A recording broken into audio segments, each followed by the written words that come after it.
Welcome to our series entitled 30 Questions Asked in the Old Testament.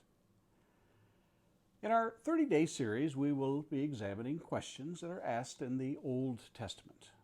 These are not questions that we have asked, but questions that are actually stated in the text.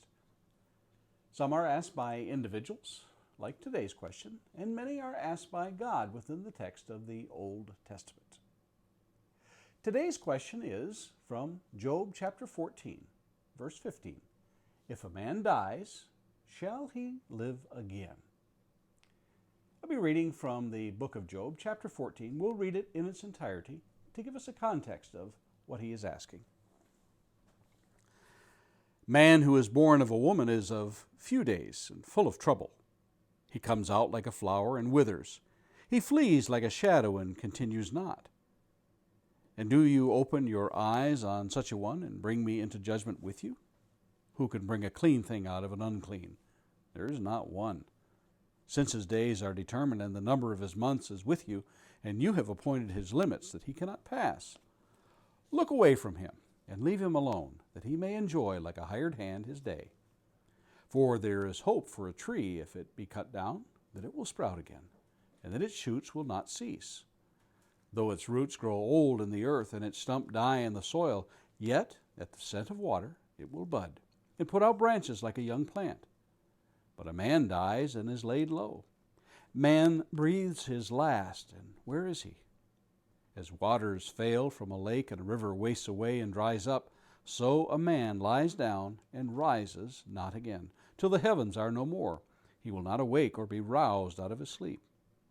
Oh, that you would hide me in Sheol, that you would conceal me until your wrath be past, that you would appoint me a set time and remember me.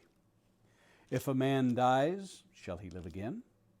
All the days of my service I would wait till my renewal could come. You would call, and I would answer you. You would long for the work of your hands, for then you would number my steps. You would not keep watch over my sin. My transgression would be sealed up in a bag, and you would cover over my iniquity. But the mountain falls and crumbles away, and the rock is removed from its place. The waters wear away the stones, the torrents wash away the soil of the earth. So you destroy the hope of man. You prevail forever against him, and he passes. You change his countenance and send him away. His sons come to honor, and he does not know it. They are brought low, and he perceives it not. He feels only the pain of his own body, and he mourns only for himself. I've begun in the book of Job, having considered that this book is thought to be the oldest book in the Bible, and supposed to have been written by Moses. The book of Job has, by my count, 351 questions. There are questions asked by Satan, by Job's wife, by Job's friends Eliphaz, Bildad, and Zophar, and by the younger Elihu. God himself asked clearly 1/4 of the questions.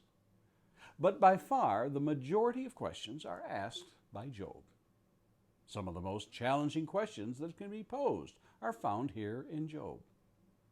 Yet the question we shall be addressing today is one that has puzzled, challenged, and haunted man since the first blood was spilled and the breath ceased in Abel. What happens to man after death? Will he live again? The Egyptians loaded the tombs of the pharaohs for the next life. Eastern religions teach of reincarnation, in which humans continue to come back until they, so to speak, get it right.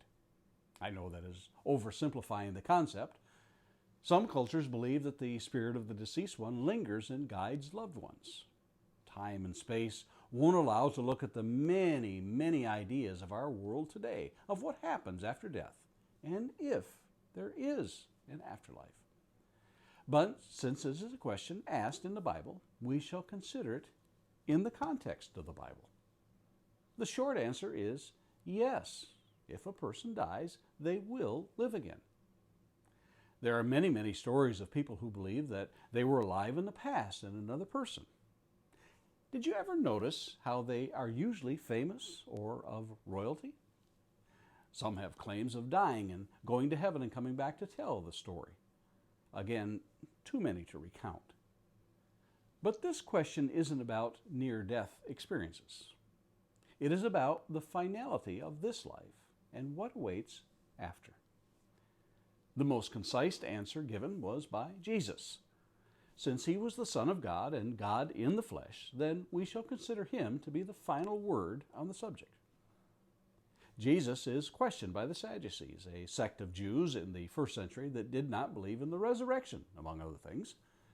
When they questioned Jesus about this, this is his response. We read in Luke chapter 20, verses 37 and 38. But that the dead are raised, even Moses showed in the passage about the bush, where he calls the Lord the God of Abraham, the God of Isaac, and the God of Jacob. Now, he is not the God of the dead, but of the living, for all live to him. Jesus again answers the Pharisees succinctly about the two destinies of those who will be resurrected in John chapter 5, verses 28 and 29. He tells us, "Do not marvel at this, for the hour is coming in which all who are in the graves will hear his voice and come forth, those who have done good to the resurrection of life, and those who have done evil to the resurrection of condemnation." But this is not just a New Testament idea. Hear what Daniel proclaimed in his Old Testament book. Daniel chapter 12 and verse 2. "And many of those who sleep in the dust of the earth shall awake, some to everlasting life, and some to shame and everlasting contempt." Since Jesus is the final authority on the most important questions that can be asked, wouldn't it be wise to see what he says one must do to inherit eternal life? And Lord willing, let's meet again tomorrow and look at another question from the Old Testament.